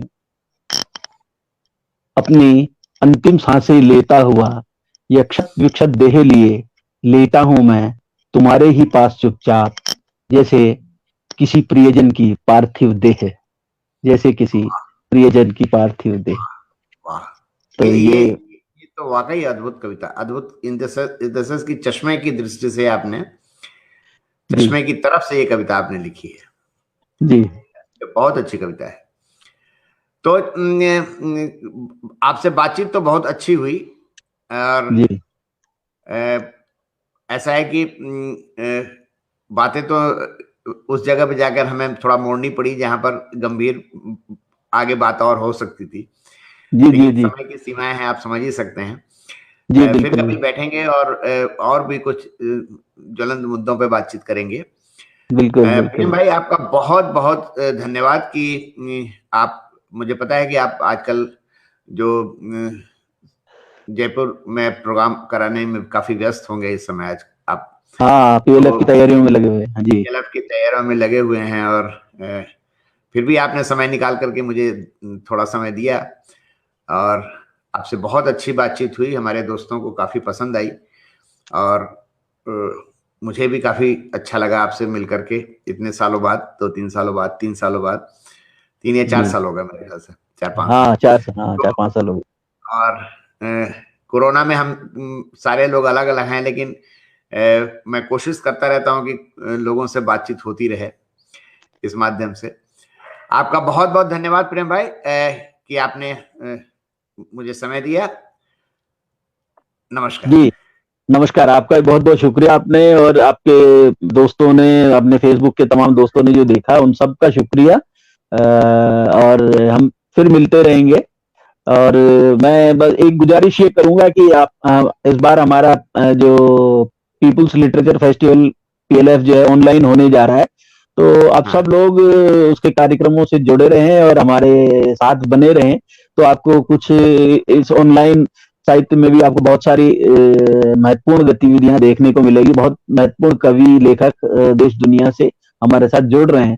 तो मैं चाहूंगा कि आप सब हमारे साथ बने रहें। आप सबका बहुत बहुत शुक्रिया, खासतौर से अरविंद जी, आपने जो ये मुझे अवसर दिया, इसके लिए मैं आपका बहुत बहुत शुक्रगुजार हूँ। नमस्कार, धन्यवाद। नमस्कार। नमस्कार।